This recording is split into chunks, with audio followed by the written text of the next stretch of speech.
चलो विद्यार्थी मित्रों, केम छो दरेक बाळको? मजामां? ओके, गुड मॉर्निंग दरेक बाळकोनुं आजना सरस मजाना रिविजनना लेक्चरमां हूँ दिग्विजय सर स्वागत करूँ छूं। हवे आपणे भणी रह्या हता रिविजन, तो आज आपणे रिविजनमां पाछुं एक नवुं चेप्टर लईए, बराबर। चेप्टर नंबर 7 जेनुं नाम छे स्वातंत्रोत्तर भारत।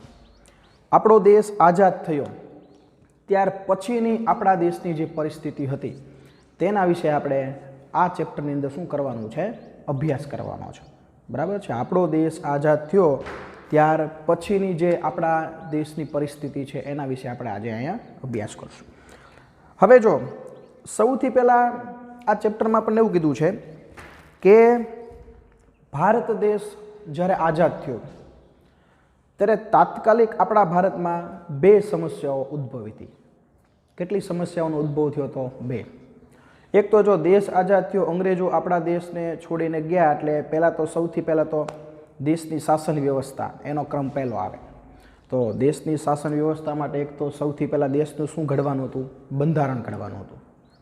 तो देशनुं बंधारण केवी रीते घडवुं, बराबर, ए बधी चर्चा आपणे 8मા चेप्टरमां बंधारणनुं घडतर अने लक्षणों ए जे 8मुं चेप्टर तेमां आपणे करी गया। बीजो प्रश्न तात्कालिक कयो हतो तो के भाई आपणो देश छे अलग अलग 562 देशी राज्योनी अंदर वहेंचायेलो हतो। तो हवे आ बधा देशी राज्योने भेगा करी अने एक केन्द्रमांथी देशनुं संचालन केवी रीते करवुं, केवी रीते देशनुं संचालन करवुं, એટલે બધા દેશી રાજ્યોને કેવા કરવાના હતા? ભેગા કરવાના હતા। आ बे प्रश्न आपणा देश समक्ष हता। एमांथी पहेलो प्रश्न जे छे ए 8મા चेप्टरमां भणी गया। अहींया आपणे भणशुं देशी राज्योनुं विलीनीकरण केवी रीते थयुं। तो सौथी पहेलो मुद्दो शुं छे? देशी राज्योनुं विलीनीकरण, बराबर। एटले सौथी पहेलो टॉपिक आपणे जोशुं देशी राज्योनुं विलीनीकरण। हवे जो विलीनीकरणनो मतलब शुं थाय तो के जोड़ाण। भारत देशनी अंदर 562 देशी राज्यो हता अने आ 562 देशी राज्यो छे एने जोड़वानुं सरस मजानुं काम कोणे कर्युं तो के आपणा एक सरस मजाना लोखंडी पुरुष सरदार वल्लभभाई पटेल, बराबर। एटले देशी राज्यो केटला हता तो के 562 देशी राज्यों केटला हता तो के 562। एनुं विलीनीकरण करवामां कोनो फाळो छे तो के एनुं विलीनीकरण कर्युं सरदार पटेल। हवे जो ए समये देशी राज्योमां आखा भारतमां देशी राज्योनुं कुल क्षेत्रफळ हतुं 48%, बराबर। आ मुद्दा बधा तमारे टीक करवाना। देशी राज्योनुं कुल क्षेत्रफळ केटलुं हतुं? 48%। अने कुल वस्तीमां देशी राज्यमां वस्तीनुं प्रमाण केटलुं हतुं? 20%। आपणा भारतनी अंदर टोटल जे जनसंख्या हती तेमांथी 20% देशी राज्योमां हती अने भारतनी अंदर टोटल क्षेत्रफळना 20% क्षेत्रफळ जे छे ए कोनुं हतुं? देशी राज्योनुं। हवे जो सरदार पटेल जे छे एणे बधा राजाओने भेगा कर्या अने बधा राजाओने समजाव्या के जो तमे एक तमारी प्रजानो तमे विकास इच्छता होय, तमारी प्रजानुं तमे कल्याण इच्छता होय, बराबर, तमे आ देशनो विकास इच्छता होय तो तमे योगदान आपो। शुं योगदान आपो तो के तमारुं जे राज्य छे ए भारत सरकारने अर्पण करो। 562 अलग अलग अलग नाना नाना टुकड़ाओनी अंदर भारत केवुं हतुं? वहेंचायेलुं हतुं। सरदार पटेले बधाने समजाव्या राजाने। तो विचार करो कि मोटू जबरू राज्य आखू देश ने अर्पण करवुं एटले आ कांई नानी वात कहेवाय नहीं। घणा बधा राजा एमां सहमत नहोता पण थया। कोण कोण नहोतुं थयुं एवा 3 राजाओ हता के जेणे पोताना राज्यने भारत साथे जोड़वानी ना पाड़ी हती, बराबर। एक हतुं हैदराबाद, एक हतुं जूनागढ़ अने एक हतुं जम्मू काश्मीर। एनी वात पण आगळ आवशे। एटले छतां पण बाकीना जे छे 562 मांथी ए बधा राजाओ जे छे एने पोतानुं राज्य जे छे ए भारत सरकारमां अर्पण करवा माटे तैयार थई गया।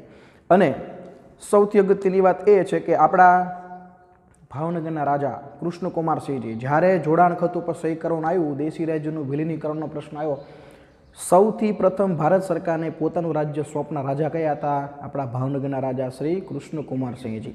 બરાબર. 15 જો તારીખ આપી છે 15 જાન્યુઆરી 1948. બરાબર. આ સમયે શરૂઆત કરીને સૌથી પહેલામાં પહેલું રાજ્ય જે છે એ ભાવનગર જે છે એ ભારતીય સંઘ સાથે જોડવામાં આવ્યું. જો ઘણા બધા રાજા છે ને સરદાર પટેલને પૂછ્યું કે ભાઈ અમે ભારત સાથે અમારું રાજ્ય તો જોડીએ છીએ પણ અમારા પ્રજાનું શું? એટલે સરદાર પટેલે ખાતરી આપી કે ભાઈ તમારી પ્રજાના વિકાસમાં પૂરેપૂરું ધ્યાન આપવામાં આવશે, તમારી પ્રજાને અન્યાય થશે નહીં. અને ધીમે ધીમે ધીમે ધીમે જોડાણ ખત ઉપર એક પછી એક રાજાઓ સિગ્નેચર કરતા ગયા અને દરેક રાજ્ય જે છે એ ભારતીય સંઘ સાથે જોડાતા ગયા. અને ટોટલ કેટલા રાજ્યો ભારતીય સંઘ સાથે જોડાણા? 559. બાકી રહ્યું હૈદરાબાદ, બીજું હતું જમ્મુ કાશ્મીર અને ત્રીજું હતું જુનાગઢ. હૈદરાબાદના રાજા છે એ સ્વતંત્ર રહેવા માગતા હતા. જુનાગઢના રાજા છે એ પાકિસ્તાન સાથે જોડાઈ ગયા. અને જમ્મુ કાશ્મીરનો પ્રશ્ન તો કંઈક અલગ જ હતો, એ આપણે ડિટેલમાં હમણાં જોશું. બરાબર. શોર્ટકટ મુદ્દામાં ત્યારે આપણને ખ્યાલ આવશે. આ 3 રાજ્યો છે બાકી હતા, એ સમયે જોડાણ ખતમાં સહી કરી નહોતી. તો હવે આ 3 રાજ્યો છે એમાંથી સૌથી પહેલાં આપણે હૈદરાબાદનો પ્રશ્ન જોઈએ કે ભાઈ હૈદરાબાદ જે છે એ કેવી રીતે જોડવામાં આવ્યું. એટલે સૌથી પહેલાં હવે આપણે કયો પ્રશ્ન જોવાનો છે? હૈદરાબાદ.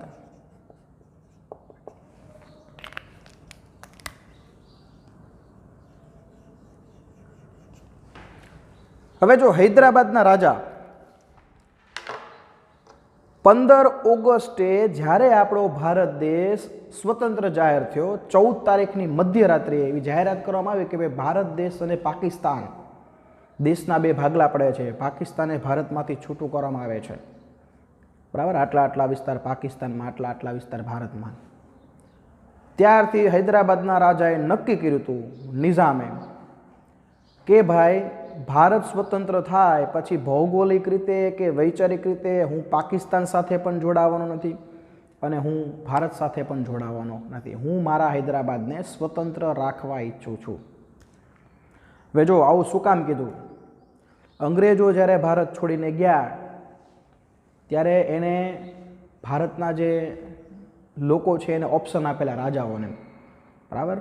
જો આખો હિન્દ સ્વાતંત્ર્ય ધારો હતો ને, જે આપણે આગળના ચેપ્ટરમાં ભણી ગયા, એ હિન્દ સ્વાતંત્ર્ય ધારામાં એક જોગવાઈ હતી કે ભાઈ અંગ્રેજો ભારત દેશ છોડીને જાય, ભારત દેશ સ્વતંત્ર થાય, જે રાજાને પાકિસ્તાનમાં જોડાવું પાકિસ્તાન સાથે જોડાશે, જે રાજાને ભારત સાથે જોડાય ભારત સાથે જોડાશે. અને ત્રીજી જોગવાઈ એમાં એવી હતી કે ભાઈ જે રાજાને સ્વતંત્ર રહેવું હોય એ સ્વતંત્ર રહેશે. હવે એ ત્રીજી જોગવાઈ પ્રમાણે હૈદરાબાદના રાજા હતા નિઝામ, એને સ્વતંત્રતા જાહેર કરી કે ભાઈ વૈચારિક રીતે કે ભૌગોલિક રીતે હું એક પણ પ્રદેશ સાથે જોડાતો નથી, હું મારા રાજ્યને કેવું રાખવા માંગુ છું? સ્વતંત્ર.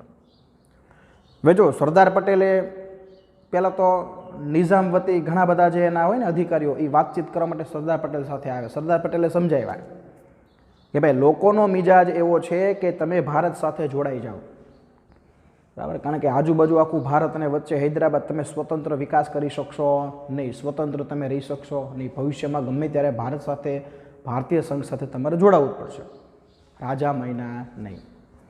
હવે જો રાજા નો મહિના અને લોકોની ઈચ્છા શેની સાથે જોડાવાની હતી? તો કે ભારત સાથે જોડાવાની હતી. એટલે લોકોએ જાહેરાત કરી દીધી કે ભાઈ ગમે તો એમ અમારે ભારત સંઘ સાથે જોડાવવું છે. જેવી રાજાને ખબર પડી કે ભાઈ લોકોની ઈચ્છા ભારતીય સંઘ સાથે જોડાવાની છે, એટલે હૈદરાબાદના રાજા જે છે એણે કહી દીધું કે ભાઈ જે લોકો ભારત સાથે જોડાવાની ઈચ્છા ધરાવે એ લોકો ઉપર અત્યાચાર કરવામાં આવે. એટલે જબરજસ્ત હૈદરાબાદમાં અત્યાચારો ચાલુ થયા. એટલે હૈદરાબાદની પ્રજા છે કંટાળીને હવે એ મદદ માગે છે. કોની મદદ માગે છે? આપણા ભારતની. ભારત સરકાર તરફથી હૈદરાબાદમાં પોલીસ પગલું ભરવામાં આવે છે. પોલીસ પગલું ભરવામાં આવે છે. પછી હૈદરાબાદના જે રાજા છે એને ખ્યાલ આવી જાય છે કે હવે ગમે તેવી પરિસ્થિતિ ઉદ્ભવે, આપણે કોઈ સંજોગોમાં સ્વતંત્ર રહી શકવાના નથી. એટલે પછી એ ભારતીય સંઘ સાથે શું થઈ જાય છે? એનું જોડાણ થઈ જાય છે. કઈ તારીખે? જો 18 સપ્ટેમ્બર 1948માં એના રાજા છે શરણાગતિ સ્વીકારે છે. શરણાગતિ એટલે કે હાર સ્વીકાર લે છે. અને ત્યાર પછી લોકમત લઈ પ્રજાને પૂછી અને હૈદરાબાદ જે છે એને ભારતીય સંઘ સાથે જોડી દેવામાં આવે છે. જો મિત્રો આ વાર્તા જ છે, આમાં તમારે કાંઈ પોઈન્ટ યાદ નથી રાખવાના. તમારે માત્ર એટલું યાદ રાખવાનું કે ભાઈ ભારત દેશ આઝાદ થયો બરાબર, ત્યારે 3 ઓપ્શન હતા: ભારત સાથે જોડાવું, પાકિસ્તાન સાથે જોડાવું કે સ્વતંત્ર રહેવું. અંગ્રેજો છે હિન્દ સ્વાતંત્ર્ય ધારાની જોગવાઈ પ્રમાણે એવું કહીને ગયા હતા બરાબર. અને એમાં સ્વતંત્ર હૈદરાબાદના નિજામે કઈ જાહેરાત કરી કે ભાઈ હું મારા રાજ્યને કેવું રાખું છું, સ્વતંત્ર રાખું છું. સરદાર પટેલે સમજાવ્યા છતાં માન્યા નહીં બરાબર. પછી જે પ્રજા ભારત સાથે જોડાવાની વાત કરે એટલે એના પર શું ગુજારવામાં આવતું? અત્યાચારો. અને પ્રજાએ કોની મદદ માગી? ભારત સરકારને. એટલે ભારત સરકાર તરફથી પોલીસ પગલું ભરવામાં આવ્યું બરાબર. અને 18મી સપ્ટેમ્બર 1948ના રોજ રાજા છે એને હાર સ્વીકારી લોકમત લેવાનો અને હૈદરાબાદ જે છે એને ભારતીય સંઘ સાથે જોડવામાં આવ્યું. બસ આટલી વસ્તુ તમારે યાદ રાખવાની. હવે વાત કરીએ જૂનાગઢની. કેવા ગઢની વાત કરવાની છે? જૂનાગઢ. તો જૂનાગઢ જે છે એ ભારતીય સંઘ સાથે કેવી રીતે જોડાય છે? હવે જો જ્યારે ભારત દેશ આઝાદ થયો ત્યારે સ્વતંત્રતા હતી કે ભાઈ જે વિસ્તાર ભૌગોલિક રીતે પાકિસ્તાનમાં આવતો હોય કદાચ તો એ રાજાને પાકિસ્તાન સાથે જોડાવો તો પાકિસ્તાન સાથે જોડાઈ શકે, અને ભૌગોલિક રીતે જે વિસ્તાર ભારતને અનુકૂળ આવતો હોય તો એ રાજા ભારત સાથે જોડાઈ શકે. હવે જૂનાગઢ ખરેખર ભૌગોલિક રીતે ક્યાં આવેલું હતું? ભારતની અંદર. અને જૂનાગઢના રાજા છે એણે જોડાણ ખતમાં સહી કરી, પણ ભારતના નહીં, પાકિસ્તાનના જોડાણ ખત સાથે સહી કરી. પાકિસ્તાન સાથે તે જોડાણું અને પાકિસ્તાને એને સ્વીકૃતિ પણ આપી દીધી. વિચાર કરો, પાકિસ્તાન જે છે એને સ્વીકૃતિ પણ આપી દીધી. એ વખતે પાકિસ્તાન 2 હતા, એક પૂર્વ પાકિસ્તાન અને એક પશ્ચિમ પાકિસ્તાન. પશ્ચિમ પાકિસ્તાન એટલે હાલમાં જે છે તે, અને પૂર્વ પાકિસ્તાન એટલે હાલનો કયો દેશ છે? બાંગ્લાદેશ. હાલનો બાંગ્લાદેશ છે બાળકો, પહેલાં કયું હતું?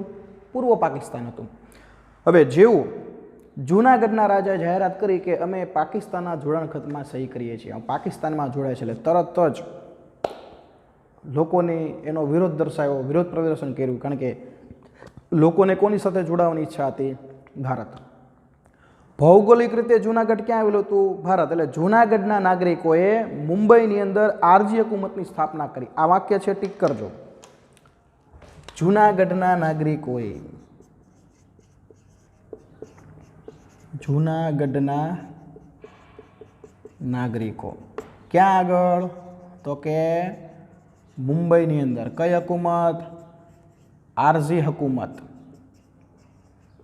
હવે આરજી હુકુમત એટલે શું? પહેલાથી ખબર હોવી જોઈએ ને. આરજી હુકુમત એટલે સમાંતર સરકાર. જૂનાગઢના નાગરિકોએ નક્કી કર્યું કે આપણે રાજા કાંઈ કહે ને કાંઈ આપણે માનવાનું નહીં, આપણે આપણી પોતાની સ્વતંત્ર સરકાર, રાજાને કોઈ પણ વસ્તુ માનવાની નહીં, આપણે પોતે આપણા રાજ્યનું સંચાલન કરો. મુંબઈની અંદર જૂનાગઢના નાગરિકોએ આરજી હુકુમતની સ્થાપના કરી. હવે જો લોકોને ખબર હતી કે આપણે કોઈ પણ સંજોગોમાં પાકિસ્તાન સાથે જોડાવાનું નથી. માંગરોળ ને માણાવદરના જે સૈનિકો છે એને તો નક્કી કરી નાખ્યું, રાજા ગમે એમ કરે, આપણે રાજાનું માનવાનું નથી. અને પછી આપણા જે નૌકાદળના સૈનિકો છે બરાબર, એને સપોર્ટ આપ્યો. માંગરોળ માણાવદરના જે શેખ લોકો છે અને નૌકાદળના આપણા સૈનિકો, ત્રણેય ફરતો જૂનાગઢ ઘેરી લીધું. ઠેર ઠેર જગ્યાએ વિરોધ થવા લાગ્યો. રાજાને ખબર પડી ગઈ કે હવે કોઈ પણ સંજોગોમાં આપણા જૂનાગઢને પાકિસ્તાન સાથે જોડેલું રાખી શકાશે નહીં. ગમે તેમ કરીને જૂનાગઢને ભારતીય સંઘ સાથે જોડવું પડશે. આ તંગ પરિસ્થિતિની વચ્ચે રાજા છે બરાબર, એ પાકિસ્તાન જતા રહ્યા કાંઈ પણ નિર્ણય લીધા વગર. અને ત્યાર પછી જૂનાગઢના શાસક કોઈ બધા નહીં એટલે લોકોને પૂછી અને જૂનાગઢને ભારતીય સંઘ સાથે જોડી દેવામાં આવ્યું બરાબર. હવે જો એની અંદર જૂનાગઢ જે છે એને ભારતીય સંઘ સાથે ક્યારે જોડવામાં આવ્યું? 9 નવેમ્બર 1947 બરાબર. આ એક વાક્ય છે એ ટીક કરજો. કાઉન્સમાં તારીખ આપી છે પણ એ તારીખ તમારે ટીક કરવાની છે. એટલે આ રીતે જૂનાગઢનું શું થઈ ગયું? જોડાણ. હવે જમ્મુ કાશ્મીર. તો જમ્મુ કાશ્મીરનો પ્રશ્ન થોડોક પેચીદો હતો. હવે થોડીક એની વાર્તા કહીએ આપણે. કાશ્મીર જે છે હવે એ આપણા ભારતીય સંઘ સાથે કેવી રીતે જોડાય છે, અથવા તો જોડાય છે કે નથી જોડાતું. એ વખતે કાશ્મીરના આપણા ભારતના વડાપ્રધાન હતા જવાહરલાલ નહેરુ. સરદાર પટેલે કાશ્મીરને આપણા ભારતીય સંઘ સાથે જોડવા માટે એણે શરૂઆત કરી, પણ જવાહરભાઈએ એનો મુદ્દો અપવાદ એમને રહેવા દીધો બરાબર. કારણ કે જવાહરલાલ નહેરુ જે છે એ કાશ્મીરી બ્રાહ્મણ હતા, કાશ્મીરી પંડિત બ્રાહ્મણ હતા. કાશ્મીરની જવાબદારી એને લીધી, એટલે સરદાર પટેલ એમાં કાંઈ દખલગીરી કરી નહીં. અને એ સમયે ભૌગોલિક રીતે આમ જુઓ ને તો કાશ્મીર આપણો ભાગ હતો જ તેમ, પણ બંધારણીય રીતે કાશ્મીર કેવું થઈ ગયું? જુદું હતું, આખું સ્વતંત્ર હતું. હવે એ સમયે તમે જો કે કાશ્મીરના રાજા છે ને હરિસિંહ નામના રાજા હતા. કાશ્મીર સ્વતંત્ર રહ્યું, કાશ્મીર ભારતીય સંઘ સાથે જોડાણું નહોતું. એ સમયે કાશ્મીરના રાજા હતા હરિસિંહ નામના રાજા.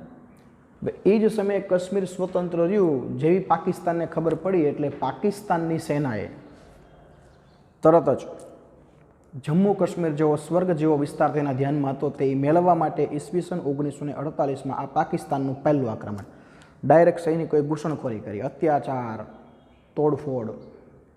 અને એ સમયે હરિસિંહ નામના રાજા મૂંઝાણા, કારણ કે ભારતીય સંઘ સાથેનું જોડાણ થયું નહોતું. એટલે રક્ષણની જવાબદારી કોની બને? એની પોતાની બને, હરિસિંહ પોતાની બને. તાબડતોબ ઉતાવળથી ભારત સરકારને વિનંતી કરી કે ગમે તેમ થાય તમે અમને મદદ કરો. એટલે ગવર્મેન્ટે કીધું કે ભાઈ અમે તમને મદદ ન કરી શકીએ, કારણ કે તમે સ્વતંત્ર છો, તમારા રક્ષણની જવાબદારી કોને કહેવાય? તમારે કહેવાય. અમે મદદ કરીએ 100%, પણ એક શરતે, તમે પહેલાં જોડાણ ખતમાં સહી કરો. હવે જોડાણ ખતમાં રાજા કે હું સહી તો કરું, બરાબર, અત્યારે હું તમને સંમતિ આપી દઉં, પણ અંતિમ નિર્ણય મને કોને પૂછીને લેવો પડે મારે? તો કે ભાઈ મારી પ્રજાને પૂછીને લેવો પડે. તો કે અત્યારે હું જોડાણ ખતમાં સહી કરી દઉં, પણ અંતિમ નિર્ણય હું પ્રજાને પૂછીને લઈશ. લોકમત જે છે એ લઈને પછી હું નિર્ણય લઈશ. અત્યારે હું સિગ્નેચર કરી નાખું છું. એટલે રાજાએ સંમતિ આપી દીધી. આપણી સેના મોકલવામાં આવી અને ત્યાં સુધીમાં જમ્મુ કાશ્મીરનો 33% ભાગ છે એ પાકિસ્તાને જીતી લીધો હતો, જે આજ સુધી આપણે પાછો મેળવી શક્યા નથી. બધું પૂરું થઈ ગયું, બરાબર. સંયુક્ત રાષ્ટ્રમાંથી આદેશ આવ્યો યુદ્ધ વિરામનો, એટલે યુદ્ધ ત્યાં આગળ અટકી ગયું. વિસ્તાર આપણે પાછો ન મેળવી શક્યા. હાલમાં એ વિસ્તાર પાકિસ્તાન પાસે છે. પણ પછી ઓલો જે લોકમત લેવાનો હતો એ લોકમત પછી લેવાનો નહીં.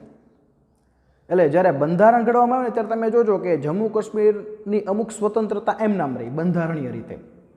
જોકે આજની તારીખમાં તો 100% આવે બંધારણીય રીતે ભારતીય સંઘ સાથે શું થઈ ગયું છે? જોડાણ.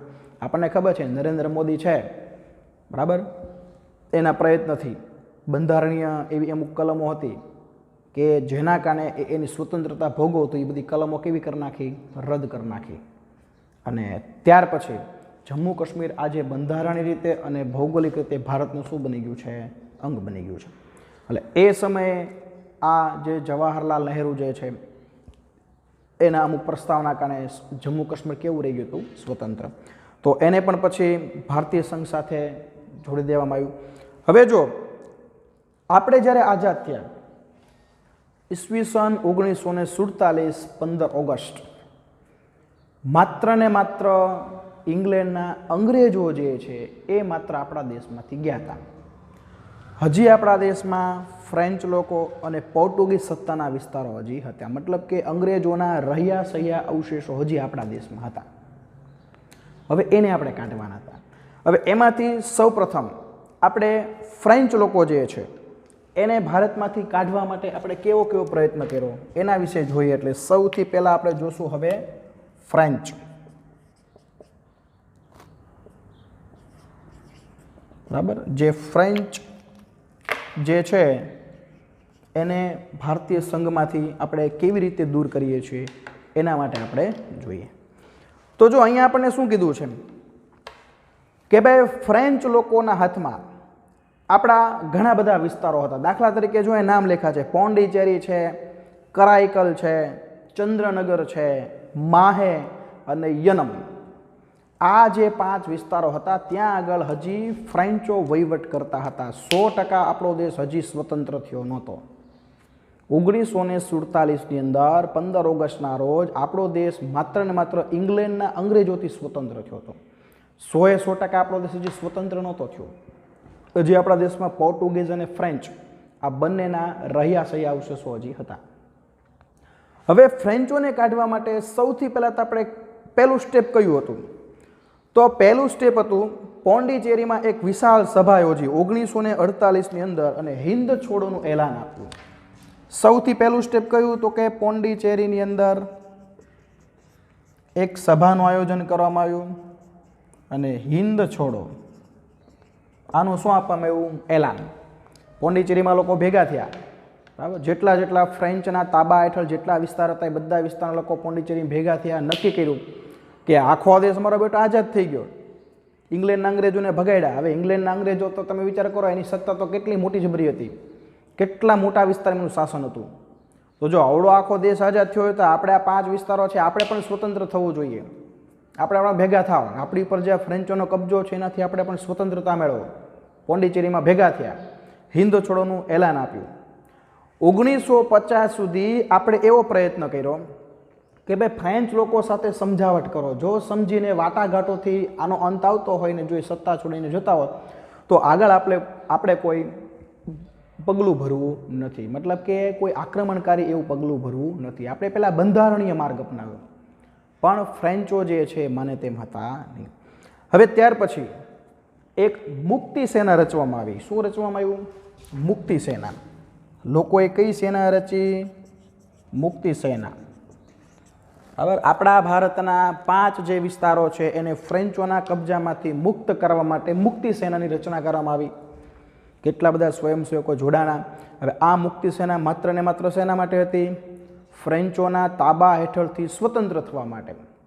ધીમે ધીમે ધીમે પ્રક્રિયા ચાલુ કરી એટલે ફ્રેન્ચ લોકો સમજી ગયા કે હવે કોઈ પણ સંજોગોમાં ગમે એટલો પ્રયત્ન કરવામાં આવે આપણે ભારતમાં ટકી શકવાના નથી, ગમે તેમ કરીને ભારતને આઝાદી આપવી પડશે. એટલે ફ્રેન્ચ લોકોએ સામેથી આપણા કોંગ્રેસના જે આગેવાનો છે એને વાટાઘાટો કરવા માટે પરમિશન, મતલબ કે એને બોલાવ્યા અને વાટાઘાટો કરી અને પોતાના અંડરમાં જે 5 વિસ્તારો હતા ફ્રેન્ચ સરકારે સામેથી ભારતને સુપરત કર્યા અને ભારતીય સંઘ સાથે જોડી દેવામાં આવ્યા. ક્યારે? 13 ઓક્ટોબર 1954. એટલે ક્યારે જોડવામાં આવ્યા?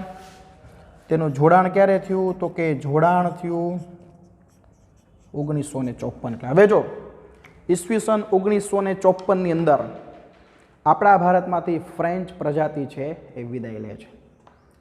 1954 પછી હજી એક પ્રજાતિ એવી હતી કે જે ભારતીય સંઘ સાથે હતી અને જે હતી પોર્ટુગીઝ પ્રજા. ભારતની અંદર અંગ્રેજોમાં સૌથી પહેલી પ્રજાતિ કઈ આવી યુરોપીય પ્રજાતિમાં? તો કે પોર્ટુગીઝ. કારણ કે ભારતનો જળમાર્ગનું સંશોધન કોણે કર્યું હતું? વાસ્કો દ ગામાએ. બરાબર. સૌથી પહેલી પ્રજા પોર્ટુગીઝ આવી અને સૌથી છેલ્લે પણ કઈ પ્રજા ગઈ? પોર્ટુગીઝ. એટલે ભારતમાં સૌથી વધારે વ્યાપારી પ્રજા અને સત્તા ભોગવી તો કોણે? પોર્ટુગીઝ. સમયગાળાની દ્રષ્ટિએ જુઓ તો, વિસ્તારની દ્રષ્ટિએ જુઓ તો કોણ આવે? અંગ્રેજો. એટલે હવે આપણે થોડીક જે આ પોર્ટુગીઝો છે એની વિશે માહિતી મેળવીએ.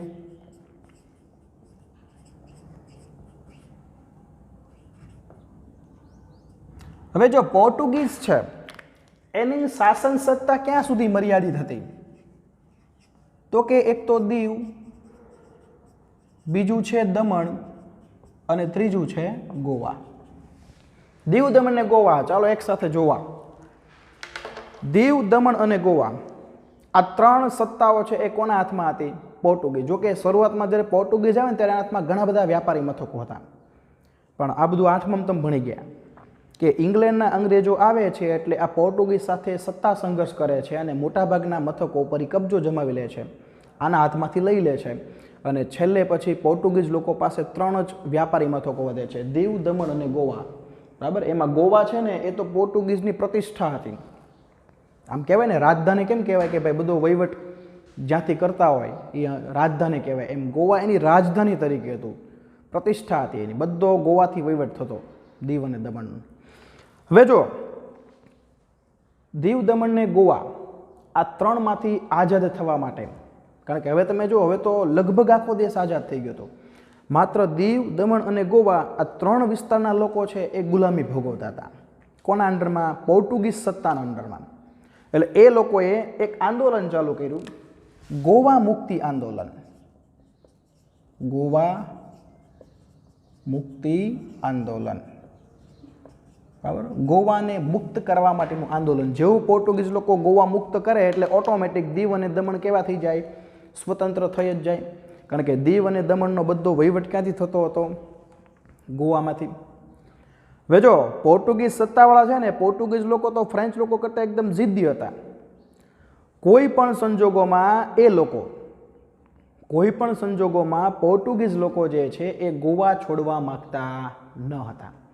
એટલે પછી આપણા ભારત સરકારને ખબર પડી ગઈ કે હવે આને ચમત્કાર વગર નમસ્કાર મળે નહીં, ગમે તેમ થાય, હવે આની સામે લશ્કરી પગલું ભરવું પડશે. એટલે જનરલ ચૌધરી નામના એક વ્યક્તિ, કેવા વ્યક્તિ? જનરલ ચૌધરી, બરાબર. અને એને ઓપરેશન હાથ ધર્યું જેનું નામ છે ઓપરેશન વિજય, બરાબર. એક આખું મિશન તૈયાર કર્યું, ઓપરેશન વિજય એને નામ આપ્યું. 17મી 18મી ડિસેમ્બરના રોજ દીવ દમણ ને ગોવા ત્રણની અંદર આપણા સૈનિકોએ જનરલ ચૌધરીના આગેવાની હેઠળ પ્રવેશ કર્યો. એક બાજુ પોર્ટુગીઝ સૈનિકો, બંને વચ્ચે ધમસાણ ધબધબાટી ચાલુ થઈ અને એમાં પોર્ટુગીઝ સૈનિકોએ નો છૂટકે પીછેહટ કરવી પડી, બરાબર. મતલબ કે પોર્ટુગીઝ જે સૈનિકો છે એ ટૂંકમાં હારી ગયા. અને એ વખતે ગવર્નર હતા ગોવાના જનરલ ડિસિલ્વા નામના વ્યક્તિ, એણે શરણાગતિ સ્વીકારી. ભારત સરકારને કીધું કે ભાઈ હવે અમે દીવ દમણ અને ગોવા અમે હવે ભારતને સુપરત કરીએ છીએ અને અમે ભારતમાંથી હવે વિદાય લઈએ છીએ. અને ત્યારથી દીવ દમણ અને ગોવા 12 માર્ચ 1962, બરાબર. એટલે 1962ની અંદર આ ત્રણ પ્રદેશો કેવા થઈ ગયા? સ્વતંત્ર થઈ ગયા. એટલે આમ ખરેખર બાળકો તમે જુઓ તો ઈસવીસન આપણે 1962ની અંદર આપણે સ્વતંત્ર થયા. ક્યારે આપણે સ્વતંત્ર થયા? ઈસવીસન 1962ની અંદર ભારત દેશ 100% સ્વતંત્ર થયો. ભારતની અંદર એક પણ પ્રજાતિનું શાસન હતું નહીં. ચલો, અહીંયા પોર્ટુગીઝ અને ફ્રેન્ચ સરકાર, આ બેની વાત થઈ ગઈ પૂરી. હવે એની પછીનો એક ટોપિક આવે છે નવા રાજ્યની રચના. એટલે હવે આપણે શું જોવાનું છે? નવા રાજ્યની રચના, બરાબર. હવે નવા રાજ્યની રચના કેવી રીતે થાય છે? પહેલાં તમને થોડી ઘણી પૂર્વ ભૂમિકા આપી દઉં. આપણો દેશ જ્યારે આઝાદ થયો 562 જે દેશી રાજ્યો હતા એ બધા ભારતીય સંઘ સાથે જોડી દેવામાં આવ્યા. ભારત દેશ આઝાદ થઈ ગયો, 562 દેશી રાજ્યો છે એ ભારતીય સંઘ સાથે જોડી દેવામાં આવ્યું. હવે જો આખો દેશ એક થઈ ગયો, બરાબર. હવે આખા દેશનું સંચાલન કોઈ એક જ જગ્યાથી થાય તો વ્યવસ્થિત થાય નહીં. એટલે શરૂઆતમાં આપણા આખા ભારત દેશને અલગ અલગ વિભાગમાં વહેંચવામાં આવ્યો.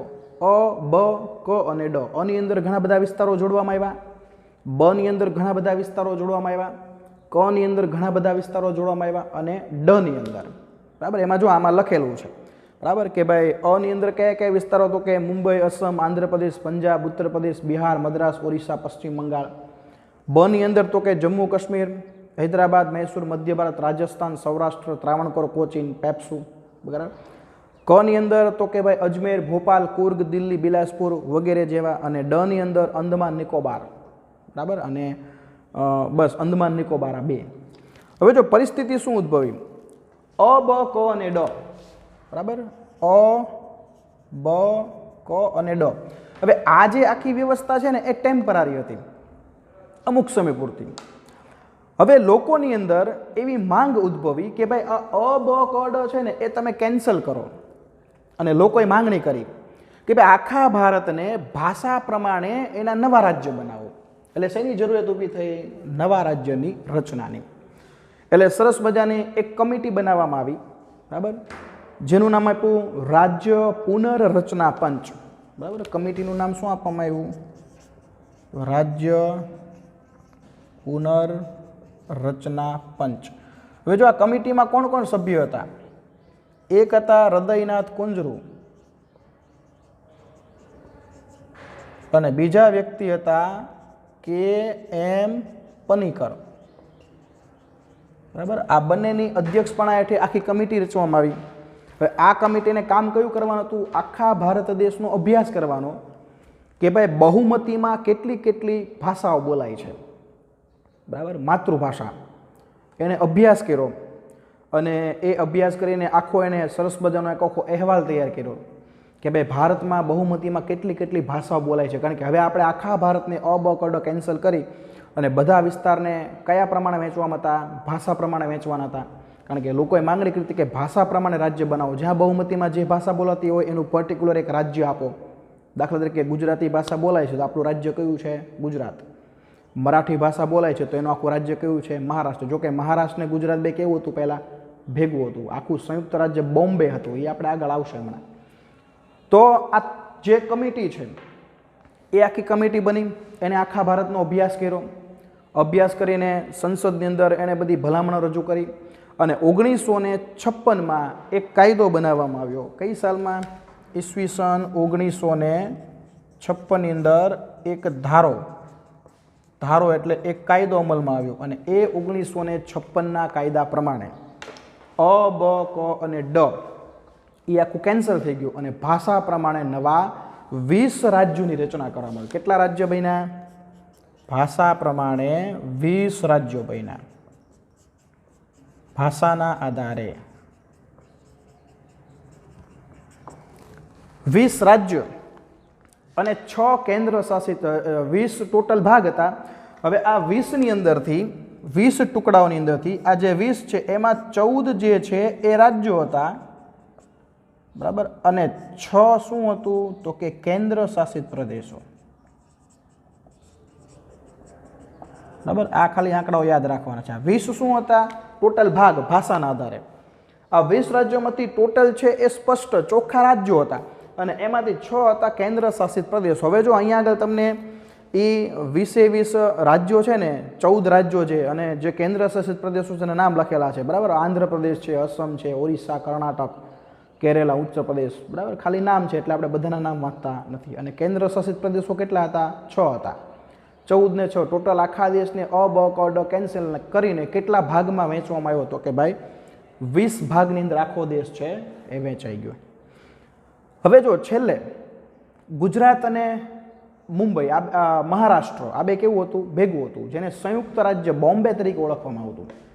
હવે જો એમાં અપવાદ શું હતું કે ભાઈ એક જ રાજ્ય એવું હતું, આમ તો 2 રાજ્ય એવા હતા કે જેમાં બહુમતીમાં એક ભાષા નહોતી બોલાતી। કેટલી ભાષા બોલાતી હતી? 2। દાખલા તરીકે બોમ્બે છે એમાં મહારાષ્ટ્ર અને ગુજરાત બે ભેગું હતું, બરાબર। એટલે બહુમતીમાં માતૃભાષા કેટલી બોલાતી હતી? મરાઠી ને ગુજરાતી। હવે એ લોકો આંદોલન કર્યું, આપણા ગુજરાતમાં આંદોલન થયું હતું, બરાબર। સરકારને રજૂઆત કરી કે ભાઈ મરાઠી ભાષા બોલાતું રાજ્ય અમારાથી અલગ કરો અને ગુજરાતી ભાષા બોલાતું રાજ્ય અલગ કરો। 4 વર્ષ આંદોલન ચાલ્યું, મહાગુજરાત આંદોલન। અને છેલ્લે 1 મે 1960 મહારાષ્ટ્ર અને ગુજરાત કેવું થઈ ગયું? અલગ થઈ ગયું। એવો ને એવો પ્રશ્ન હજી પંજાબનો હતો, બરાબર। પંજાબ જે છે એમાં પણ તમે જો પંજાબ બહુ મોટો વિસ્તાર હતો। હરિયાણા અને પંજાબ આ બંને વિસ્તારમાં એક બાજુ પંજાબી ભાષા બોલાતી હતી, એક બાજુ હિન્દી ભાષા બોલાતી। પછી એ લોકો આંદોલન કર્યું અને પછી પંજાબ અને હરિયાણા બેને કેવું કરવામાં આવ્યું? અલગ કરવામાં આવ્યું। એટલે એ પણ એક, એટલે ટૂંકમાં ટોટલ ભાષા પ્રમાણે અલગ અલગ રાજ્ય બન્યા। એમાં 2 રાજ્ય એવા હતા કે જેમાં 2 ભાષા બહુમતીમાં બોલાતી। એક આપણું ગુજરાત ને મહારાષ્ટ્ર બે ભેગું હતું અને એક પંજાબ। અને એ 2 રાજ્યને કેવા રાજ્ય કહેવાતા? દ્વિભાષી રાજ્ય, બરાબર। હવે આ બધું છૂટું પડ્યું પછી આ 20માંથી આ 14 રાજ્યમાંથી જેટલા રાજ્યો નાના નાના હતા, અલગ અલગ માંગણીઓ સાથે ધીમે ધીમે ધીમે શું થવા લાગ્યા? ટુકડાઓ થવા લાગ્યા। દાખલા તરીકે અસમ એક મોટું જબરું રાજ્ય હતું। અસમ જે છે એક મોટું રાજ્ય હતું, પણ લોકોની અલગ અલગ માંગણીઓના કારણે અસમના કેટલા કટકા થઈ ગયા? 7। 6 રાજ્યો અસમમાંથી છૂટા પડ્યા અને છેલ્લું 7મું અસમ, બરાબર। મિઝોરમ છે, મણિપુર છે, નાગાલેન્ડ છે, ત્રિપુરા છે, અરુણાચલ પ્રદેશ છે, આવા 6 પ્રદેશો છૂટા પડ્યા અને છેલ્લે અસમ વધ્યું।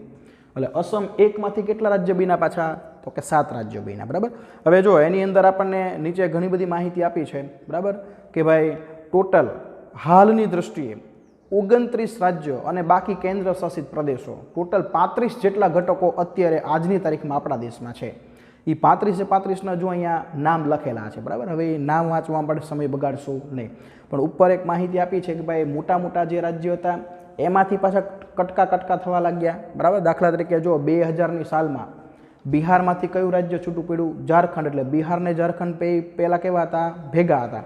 એની પછી આંધ્રપ્રદેશમાંથી 2014ની અંદર કયું રાજ્ય છૂટું પડ્યું? તેલંગાણા, બરાબર। એ બધા વાક્ય ટીક કરી નાખવાના। હવે એની પછીનો જે મુદ્દો છે જોઈએ આપણે, તો એની પછીનો મુદ્દો આવે છે પ્રદેશવાદ। હવે જો આ થિયરિકલ મુદ્દા છે એટલે આમાં બહુ ડીપમાં નહીં જવાનું, બહુ પૂછાયવાય નથી, પણ માત્ર ને માત્ર યાદ રાખવાનું પ્રદેશવાદ કોને કહેવાય? પ્રદેશવાદ। ચલો ધોરણ 8ની અંદર એક શબ્દ આવતો રાષ્ટ્રવાદ। રાષ્ટ્રવાદનો મતલબ શું થાય? 8માં ભણી ગયા, રાષ્ટ્ર પ્રત્યેનો પ્રેમ, બરાબર. એમાં એક વ્યાખ્યા આવતી, બરાબર, કે ભાઈ તન મન ને ધન આપણા રાષ્ટ્ર પ્રત્યે ન્યોછાવર કરવાની ભાવના, એટલે એને શું કહેવાય? રાષ્ટ્રવાદ કહેવાય. તો રાષ્ટ્ર પ્રત્યેનો પ્રેમ એટલે રાષ્ટ્રવાદ. તો પોતાના પ્રદેશ પ્રત્યેનો પ્રેમ એટલે શું થાય? પ્રદેશવાદ. આપણા ભારતમાંથી, અસમમાંથી જે 7 ટુકડાઓ થયા એના માટે કઈ લાગણી જવાબદાર છે? પ્રદેશવાદ. જો પોતાના પ્રદેશ પ્રત્યે પ્રેમ હોવો એ એક સારી બાબત છે, પણ પોતાના પ્રદેશ પ્રત્યે પ્રેમ એવો ન હોય કે જેની દેશ ઉપર નેગેટિવ અસર થાય, બરાબર. દાખલા તરીકે આપણે ગુજરાતમાં રહીએ છીએ તો આપણને આપણા ગુજરાત પ્રત્યે પ્રેમ હોય, પણ આપણા ગુજરાત પ્રત્યે એવો પ્રેમ ન હોવો જોઈએ કે અમારા ગુજરાતમાં આમ થવું જોઈએ, અમારા ગુજરાતમાં તેમ થવું જોઈએ. એના માટે આપણે સરકાર સામે રેલીઓ કાઢીએ અથવા તો આંદોલન કરીએ, પથ્થરમારો કરીએ, આડેધડ આપણે સરકારી પ્રોપર્ટીને નુકસાન કરીએ, આંદોલન કરીને આપણા ગુજરાતને આપણે અલગ કરવાનો પ્રયત્ન કરીએ, તો એ પ્રદેશવાદની ભાવના છે એ દેશ માટે કેવી બને? નકારાત્મક બને, બરાબર. હવે જો દાખલા તરીકે જેટલા મોટા મોટા રાજ્ય હતા એમાંથી નાના નાના રાજ્ય અલગ થયા, એમાં મુખ્યત્વે કઈ ભાવના કામ કરી છે? પ્રદેશવાદની. એટલે પ્રદેશ પ્રત્યે ભાવના હોય, પોતાના પ્રદેશ પ્રત્યે એકાત્મકતાની ભાવના હોય, સારી બાબત છે, પણ એના માટે આપણે કોઈ નેગેટિવ એવા પરિબળો ન ઉમેરવા જોઈએ કે દેશની એકતા તૂટે, દેશની એકતામાં શું થાય? ભંગ થાય, બરાબર. બસ માત્ર પ્રદેશવાદની અંદર તમારે આટલું યાદ રાખવાનું છે. એની પછી ભાષાવાદ, બરાબર. તમે જો દાખલા તરીકે આપણું ગુજરાત અને મહારાષ્ટ્ર જે છે એ અલગ અલગ થયું, એનો મુખ્ય હેતુ કયો હતો? તો કે પહેલાં 2 સંયુક્ત રાજ્ય કયું હતું? બોમ્બે. એમાં ગુજરાતી ભાષા બોલતા લોકો રહેતા અને મરાઠી ભાષા બોલતા એ લોકો રહેતા, પણ બંનેની માતૃભાષા કેવી હતી? અલગ અલગ. પોતાની માતૃભાષા પ્રત્યે દરેક લોકોને શું હોય? પ્રેમ હોય. એટલે આપણે રજૂઆત કરી કે ભાઈ અમારી ગુજરાતી માતૃભાષા છે તો અમારું રાજ્ય કેવું હોવું જોઈએ? અલગ હોવું જોઈએ. મહારાષ્ટ્રના નાગરિકો રજૂઆત કરી કે ભાઈ અમારી માતૃભાષા કઈ છે? મરાઠી, તો અમારો આખો પ્રદેશ કેવો હોવો જોઈએ? અલગ. અને એમાંથી પછી 1 મે 1960ના દિવસે ગુજરાતને મહારાષ્ટ્ર કેવું થયું? અલગ થયું. તો એમાં કઈ લાગણી કામ કરી? ભાષાવાદ, બરાબર. કે ભાઈ પોતાની ભાષા પ્રત્યે શું જાગ્યો લોકોને? પ્રેમ, કે ભાઈ આપણી ભાષા આ છે તો આપણો પ્રદેશ અલગ હોવો જોઈએ, એને ભાષાવાદ કહેવાય. પછી પ્રદેશવાદની લાગણી છે એ ભાષાના આધારે હોઈ શકે, ધર્મ અને જાતિના આધારે હોઈ શકે. અમારા ધર્મના લોકોનું આમ કરો ને અમારા ધર્મના લોકોનું તેમ કરો ને અમારા ધર્મ માટે અલગ વ્યવસ્થા કરો ને.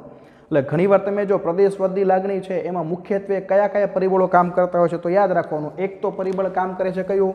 તો કે એક તો ભાષા, જેનું ઉદાહરણ આપણે આપ્યું, બીજું છે ધર્મ, અને ત્રીજું કયું છે? જાતિ, બરાબર. આ 3 પરિબળો છે એ પ્રદેશવાદને ઉત્તેજન આપતા કેવા પરિબળો છે? મુખ્ય પરિબળો છે. 3 પરિબળો વિશે જો થોડુંક આપ્યું છે, પણ એ બહુ અગત્યનું નથી, બરાબર. માત્ર ને માત્ર તમારે એ વાંચવાનું છે. ચાલો, હવે એની પછીનો મુદ્દો છે પ્રાદેશિક અસમાનતા. એની પછીનો કયો મુદ્દો આવે છે? તો કે પ્રાદેશિક અસમાનતા. હવે સૌથી પહેલાં તો પ્રાદેશિક અસમાનતા એટલે એનો મતલબ શું થાય? પ્રાદેશિક અસમાનતા એટલે પ્રદેશ વચ્ચે અસમાનતા.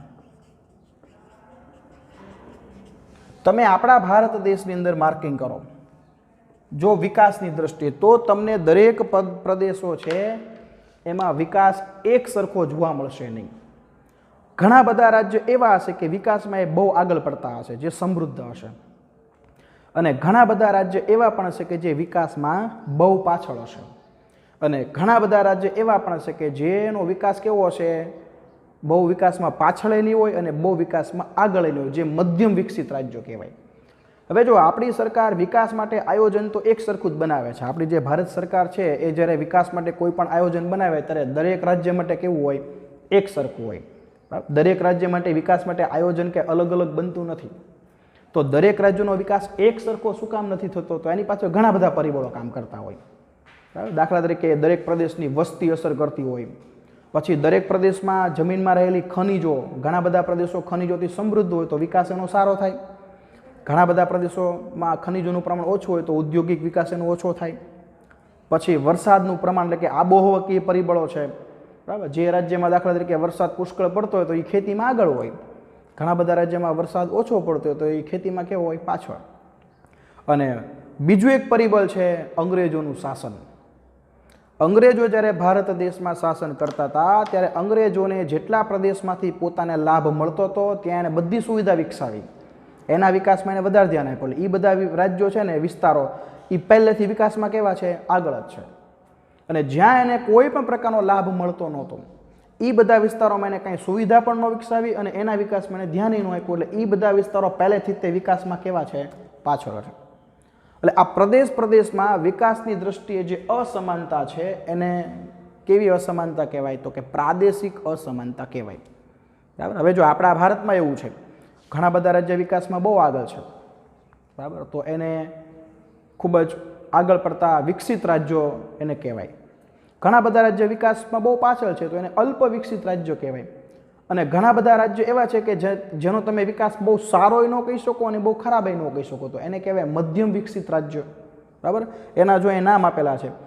પછી તમે રાજ્યની અંદર તમે જુઓ, દાખલા તરીકે મહારાષ્ટ્ર નામનું રાજ્ય છે ને, એ વિકસિતની કેટેગરીમાં આવે કે ભાઈ એનો વિકાસ બહુ સારો છે. પણ એ રાજ્યની અંદર રાયલસીમા અને તેલંગાણા તો જો કે જુદું રાજ્ય જ બની ગયું છે અત્યારે, પણ એ બધા વિસ્તારો કેવા છે? પાછા પછાત છે.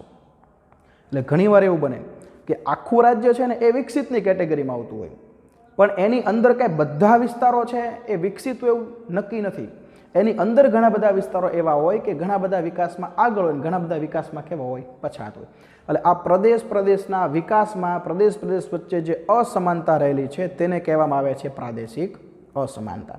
અને હવે એક છેલ્લો મુદ્દો, મોસ્ટ આઈએમપી મુદ્દો, બરાબર, જેનું નામ છે વિજ્ઞાન અને ટેકનોલોજી ક્ષેત્રે વિકાસ. વિજ્ઞાન એન્ડ ટેકનોલોજી ક્ષેત્રે વિકાસ. બરાબર. આ મોસ્ટ આઈએમપી મુદ્દો છે. પરીક્ષા હોય તો પરીક્ષામાં આ મુદ્દો પૂછાય અને પૂછાય. બરાબર. કે ભારતે વિજ્ઞાન અને ટેકનોલોજી ક્ષેત્રે કેવો વિકાસ કર્યો છે એના વિશે આપણે માહિતી આપવાની છે.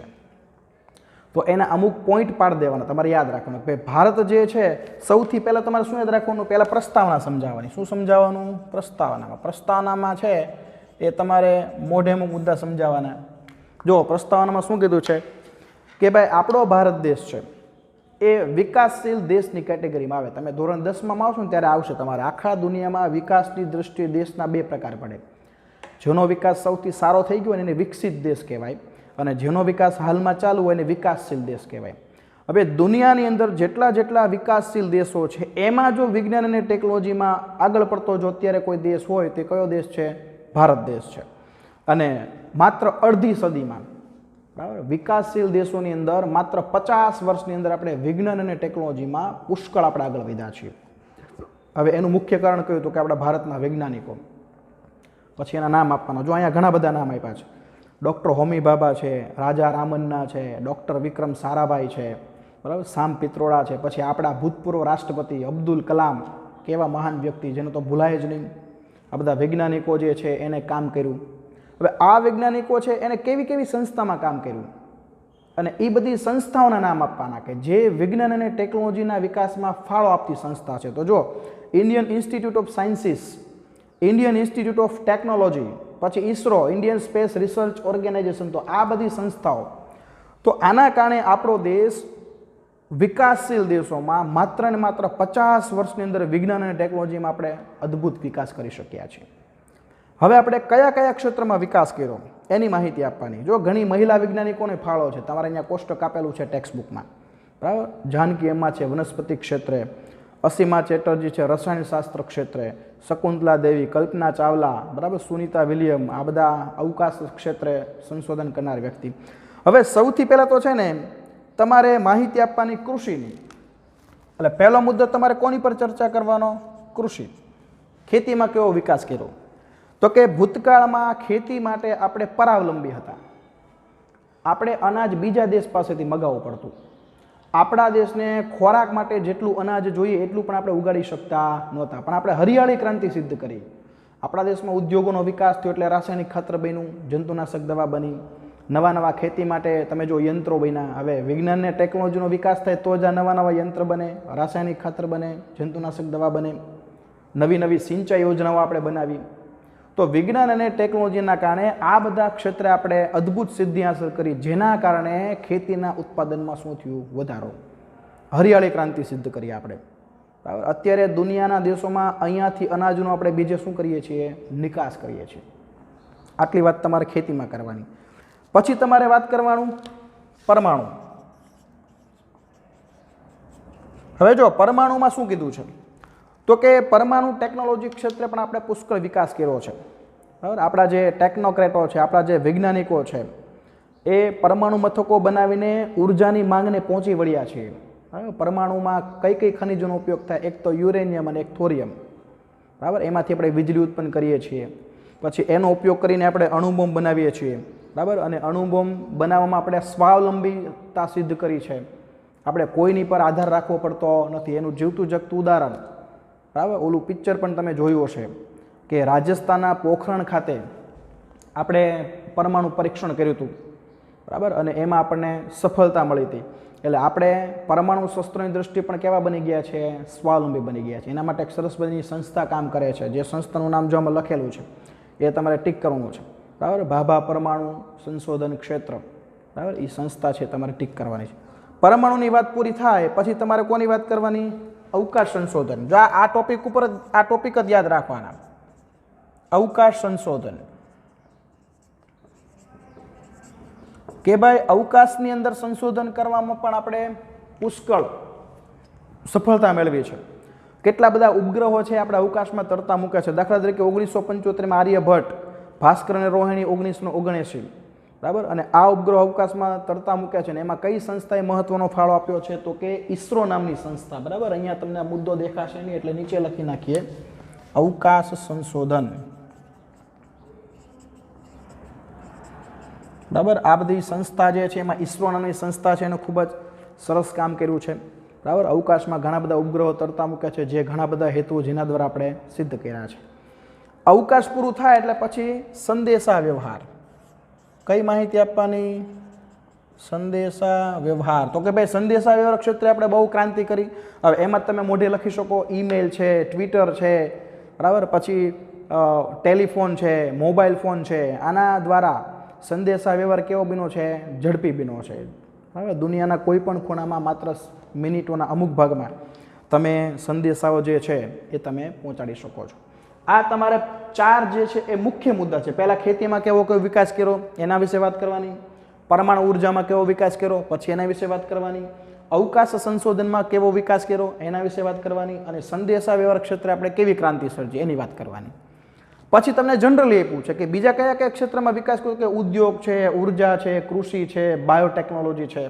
આ બધામાં પણ આપણે પુષ્કળ વિકાસ કર્યો છે. એના કારણે આપણે મેક ઇન ઇન્ડિયા આ સૂત્રને કેવું સિદ્ધ કરી શક્યા છીએ? સાકાર કરી શક્યા છે. અને છેલ્લે કે ભાઈ આપણો જે યોગ વિદ્યા છે એનો પણ દુનિયા ઉપયોગ કરે છે. અને એટલે 21 જૂનના દિવસને આપણે વિશ્વ યોગ દિન તરીકે ઉજવીએ છીએ. આ એક યાદ રાખવાનું. 21 જૂન કયા દિવસ તરીકે ઉજવીએ છીએ? વિશ્વ યોગ દિન.